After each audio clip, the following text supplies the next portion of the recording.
Fry ఎలా చేయాలో చూపించబోతున్నాను. దానికోసం ఈ సైజ్ క్యాబేజీని తీసుకున్నాను.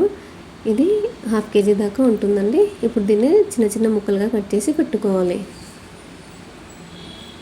చూడండి, ఈ విధంగా సన్నగా కట్ చేసి పెట్టుకోవాలి. సన్నగా కట్ చేయడం వల్ల క్యాబేజ్ అనేది తొందరగా ఉడికిపోతుంది. ఫ్రై చేసుకోవడానికి సగం ఉల్లిగడ్డ, ఒక టమాటా, 15 దాకా పచ్చిమిర్చిని తీసుకునండి. పచ్చిమిర్చిని మిక్సీ చేసి వేసుకుంటే ఫ్రై అనేది ముద్దలో వచ్చేస్తుంది. అలా కాకుండా పొడుగా కట్ చేసి వేసుకుంటే పొడి పొడిగా వచ్చేస్తుంది. క్యాబేజీ ఫ్రై చేసుకోవడానికి ముందుగా స్టవ్ ఆన్ చేసి కడాయి పెట్టుకోవాలి. అది వేడయ్యాక ఈ స్పూన్తో 3 స్పూన్ల ఆయిల్ వేసుకున్నానండి.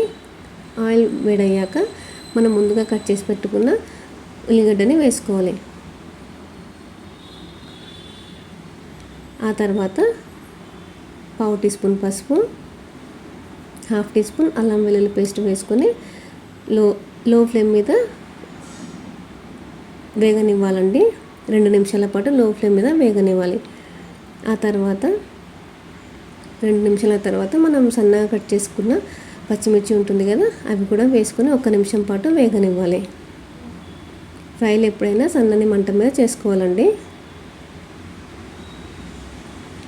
ఆ తర్వాత క్యాబేజీ పండించడానికి బాగా మందులు వేస్తారండి. అందుకే ముందుగా వేడి నీళ్ళలో వేసి 1 నిమిషం పాటు అలా వదిలేసి మార్చుకోవాలి. ఆ తర్వాత నార్మల్ వాటర్ వేసి కడిగి పెట్టుకోవాలి. ఇప్పుడు మనం కడిగి పెట్టుకున్న క్యాబేజీ మొత్తం వేసేసుకోవాలండి.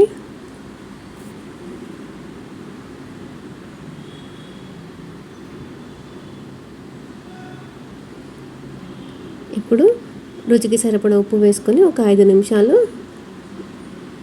మగ్గనివ్వాలి. లో ఫ్లేమ్ మీద మగ్గనివ్వాలండి. 5 నిమిషాల తర్వాత చూపిస్తున్నాను. ఇప్పుడు మనం ముందుగా కట్ చేసి పెట్టుకున్న టమాటా ముక్కలు ఉన్నాయి కదా, అవి కూడా వేసుకొని 10 నిమిషాల పాటు మధ్య మధ్యలో కలుపుతూ మూత పెట్టుకొని మగ్గనివ్వాలి. 10 నిమిషాల తర్వాత చూపిస్తున్నాను.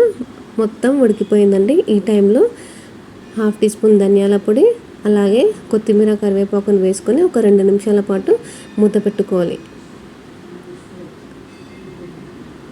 చూడండి, ఫ్రై అనేది ఎంత పొడి పొడిగా వచ్చిందో.